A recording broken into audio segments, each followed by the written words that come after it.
Le ballon rebondit avec un bruit sourd sur le terrain détrempé, et Julie sent son cœur se briser en mille éclats quand l'arbitre siffle la fin du match. « Tu es une honte pour l'équipe, Julie. Sors d'ici et ne reviens jamais », hurle le coach, ses mots comme des poignards dans la nuit espagnole.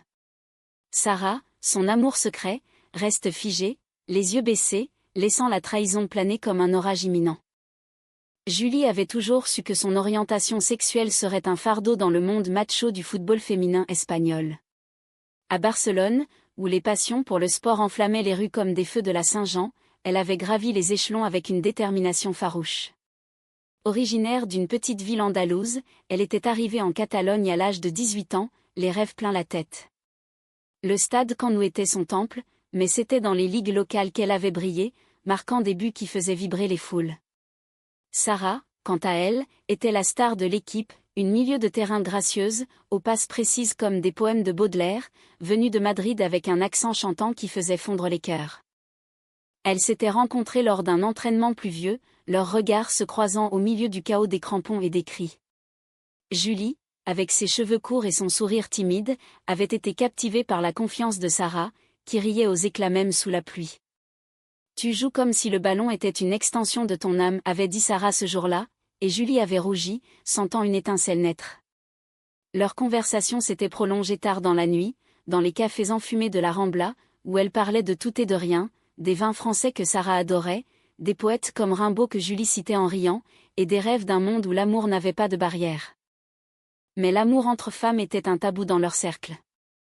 L'équipe, composée de jeunes athlètes ambitieuses, était dirigée par un coach conservateur, un ancien joueur qui voyait dans l'homosexualité une faiblesse.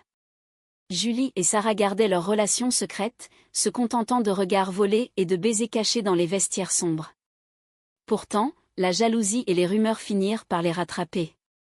Une coéquipière, jalouse des talents de Julie, avait surpris un moment d'intimité et l'avait rapporté. Le scandale éclata comme une bombe.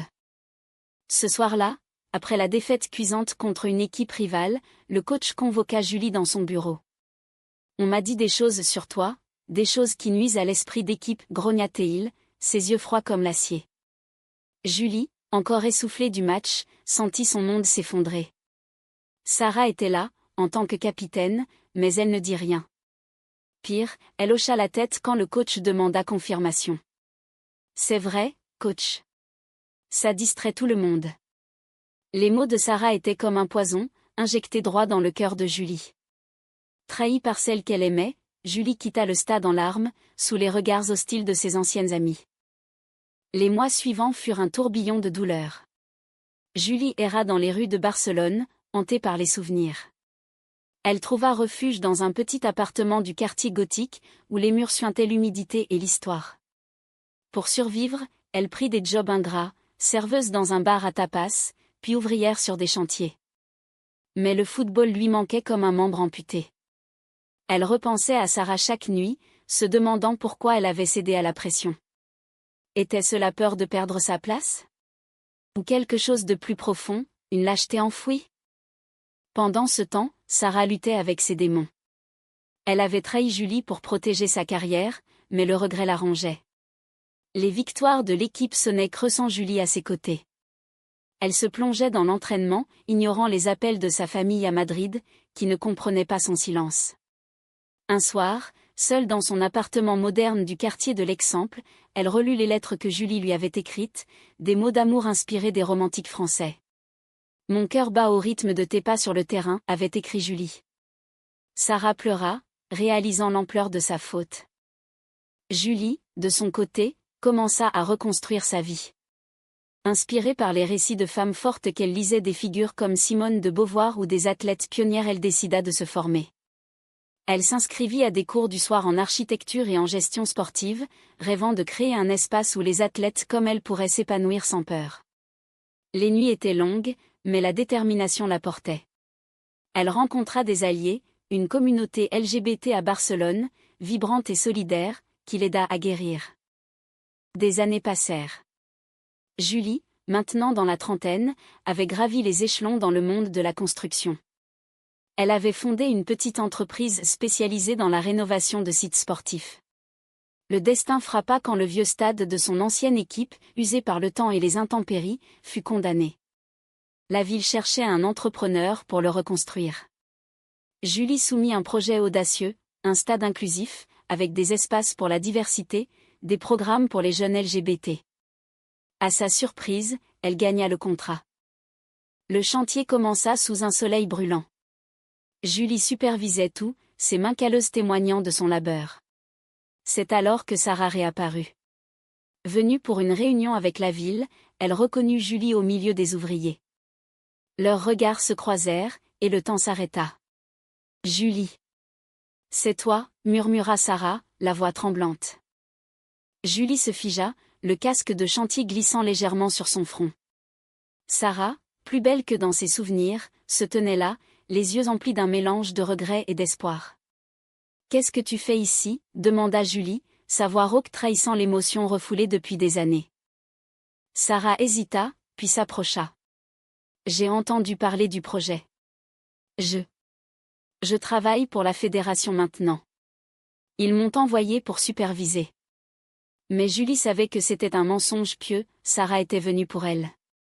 Les ouvriers autour d'elle continuaient leur travail, indifférents au drame qui se jouait. Le stade, en pleine transformation, symbolisait leur propre reconstruction, des fondations solides sur des ruines. Les premiers jours furent tendus. Julie évitait Sarah, se concentrant sur les plans. Mais les souvenirs affluaient. Elle revoyait leurs escapades à la plage de Barceloneta, où elles se tenaient la main en secret, riant des vagues qui léchaient leurs pieds. Sarah, de son côté, luttait pour briser la glace. Un soir, après une journée harassante, elle attendit Julie à la sortie du chantier. « On peut parler ? S'il te plaît. » Elles marchèrent jusqu'à un café proche, où l'arôme du café espagnol se mêlait à celui des churros frais. Assise en terrasse, sous les lumières tamisées, Sarah brisa le silence. « Je t'ai trahi, Julie. J'avais peur. Peur de tout perdre, ma place, ma famille, ma vie. Mais en te perdant, j'ai tout perdu quand même. » Des larmes coulaient sur ses joues, et Julie sentit son cœur se serrer. « Tu m'as laissée seule face à eux. Comme si notre amour n'était rien. » La conversation s'étira tard dans la nuit. Sarah raconta ses années, les victoires vides, les relations superficielles, le coming out difficile à sa famille. Elle avait quitté l'équipe peu après, hantée par le remords, et s'était engagée dans l'activisme pour les droits LGBT dans le sport. Julie, touchée, partagea ses propres batailles, la solitude, la rage, puis la renaissance. « J'ai construit cette entreprise pour nous, pour toutes les filles comme nous. Ce stade sera un sanctuaire. » Leur rapprochement fut lent, comme un vin qui mûrit. Elles se revoyaient sur le chantier, discutant des plans. Sarah apportait des idées, des vestiaires inclusifs, des événements pour la communauté. Julie, réticente au début, se laissa attendrir. Un jour, lors d'une pause, elles s'assirent sur les gradins inachevés, regardant le soleil se coucher sur la ville. « Tu te souviens de notre premier baiser » murmura Sarah. Julie sourit faiblement. Comment oublier ? Sous la pluie, après l'entraînement. Mais les conflits ressurgirent. L'ancien coach, maintenant à la retraite mais influe, apprit le projet et tenta de le saboter. Il contacta des investisseurs conservateurs, répandant des rumeurs sur Julie, une lesbienne qui veut corrompre le sport. Les médias s'emparèrent de l'affaire, et le chantier fut menacé. Julie, furieuse, affronta Sarah, « C'est à cause de gens comme lui que tu m'as lâché. Et maintenant, il revient nous hanter. » Sarah, déterminée à réparer, prit position publiquement.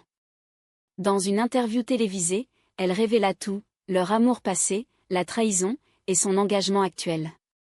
Julie est une pionnière. Ce stade représente l'avenir, pas le passé. Le soutien afflua, des athlètes, des célébrités, même des fans français qui voyaient en elle un symbole de résilience. Mais la pression monta, et Julie douta. Et si on échoue ? Et si notre amour est maudit ? Le point culminant arriva lors d'une manifestation devant le stade. Des opposants, menés par l'ancien coach, brandissaient des pancartes hostiles. Julie et Sarah se tenaient côte à côte, face à la foule. « Nous ne reculerons pas » cria Julie, sa voix résonnant comme un écho de liberté. Sarah la serra dans ses bras, et pour la première fois depuis des années, elles s'embrassèrent publiquement. La foule se divisa, huée d'un côté, applaudissements de l'autre. Mais l'instant était gravé, un acte de défiance et d'amour. Les semaines suivantes furent un tourbillon. Le projet reprit, boosté par le buzz médiatique. Julie et Sarah travaillèrent main dans la main, leur relation se deepenant. Elles passaient des nuits à planifier, à rêver.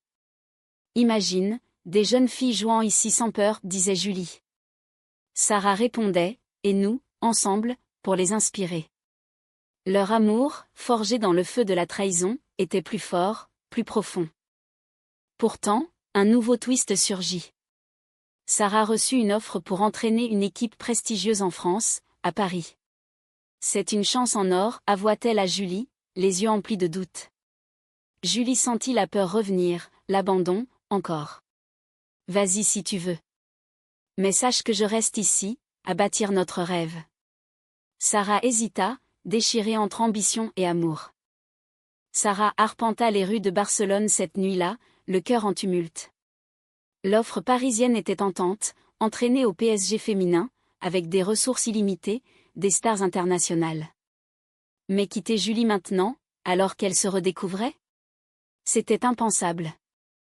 Elle rentra au chantier, où Julie veillait tard sur les plans. Je reste, déclara Sarah simplement. Julie leva les yeux, émue. Pour nous. Leur étreinte fut passionnée, un mélange de larmes et de rire. Elles firent l'amour pour la première fois depuis des années, dans la caravane de Julie sur le site, entourée des bruits de la ville endormie. C'était comme un renouveau, leurs corps se rappelant les caresses oubliées, leurs âmes se fondant dans une harmonie parfaite. Je t'aime, Julie. Plus que tout, murmura Sarah dans l'obscurité. Le chantier avança rapidement. Les gradins prirent forme, les terrains furent resurfacés avec du gazon high-tech. Julie intégra des éléments français, des jardins inspirés de Versailles, des citations de poètes gravées sur les murs. Pour que ce stade ait une âme, expliquait-elle. Sarah, de son côté, organisa des ateliers pour les jeunes athlètes LGBT, partageant leur histoire comme un témoignage de résilience. Mais la trahison passée ressurgit sous une nouvelle forme. L'ancien coach, aigri, contacta la famille de Sarah à Madrid. Il leur révéla tout, espérant semer la discorde. Les parents de Sarah, conservateurs, arrivèrent à Barcelone, exigeant qu'elle rompe. C'est une phase, ma fille. Reviens à la raison, tonna son père. Sarah, face à eux, défendit son amour, Julie est ma vie. Si vous ne l'acceptez pas, vous me perdez. Julie, apprenant cela, soutint Sarah. Elles affrontèrent la famille ensemble, dans un dîner tendu au restaurant. Votre fille est une femme extraordinaire, dit Julie avec calme. Notre amour est réel, comme n'importe quel autre. Lentement, les barrières tombèrent. La mère de Sarah, touchée par leur sincérité, pleura. Je veux juste ton bonheur. C'était un pas vers la réconciliation familiale, un moment humain et émouvant. Le climax approcha avec l'inauguration imminente. Mais une tempête frappa Barcelone, endommageant une partie du stade. Les ouvriers travaillèrent jour et nuit, Julie et Sarah en tête. C'est lors d'une nuit pluvieuse que le drame culmina, une poutre instable menaça de s'effondrer. Julie, risquant sa vie, la stabilisa, aidée par Sarah. Ne me laisse pas, cria Sarah, terrifiée. Elles s'en sortirent, plus unies que jamais. L'inauguration fut un triomphe. Des milliers de personnes affluèrent, athlètes, militants, fans.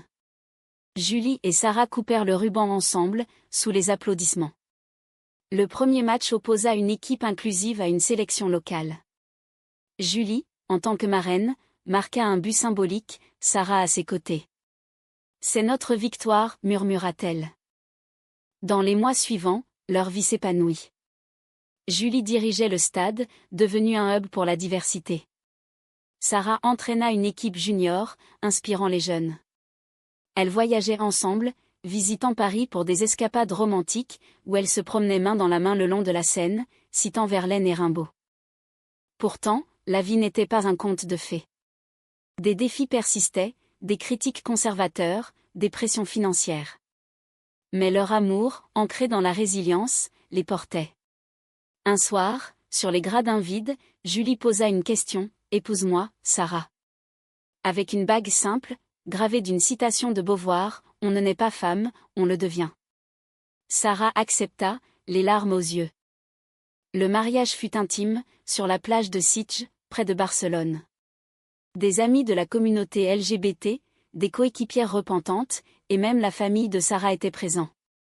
Julie, en robe blanche fluide, et Sarah, en tailleur élégant, échangèrent des vœux émouvants.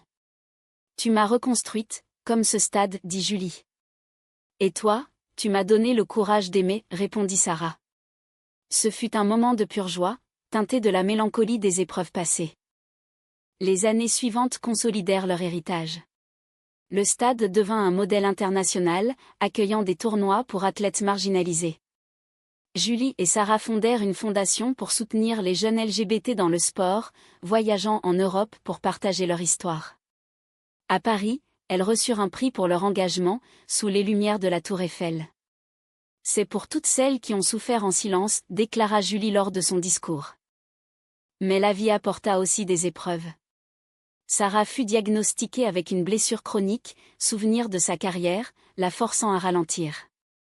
Julie la soutint, transformant leur appartement en havre de paix. Elles adoptèrent une petite fille, une orpheline espagnole, qu'elles élevèrent avec amour. Elle grandira en sachant que l'amour n'a pas de frontières, disait-elle. Leur relation, riche en émotions, évolua. Des disputes surgissaient sur des détails du stade, sur des voyages, mais elles se réconciliaient toujours, se rappelant la trahison comme une leçon. Sans cette douleur, nous ne serions pas là, philosophait Sarah, inspirée par les existentialistes français. Un jour, des années plus tard, elles revinrent au stade pour un anniversaire. Assise sur les gradins, regardant des jeunes filles jouer, Julie serra la main de Sarah. « Regarde ce que nous avons bâti. » Sarah sourit, pas juste un stade, mais une vie. Leur amour, cassé achetine et romantique, était un témoignage humain, de la trahison à la rédemption, de la douleur à la joie. Et ainsi, dans les rues ensoleillées de Barcelone, où les passions espagnoles se mêlaient à l'élégance française de leur esprit, Julie et Sarah vécurent, aimant profondément, inspirant le monde. Leur histoire, comme un roman de Sagan, rappelait que l'amour vrai triomphe, même des ombres les plus sombres.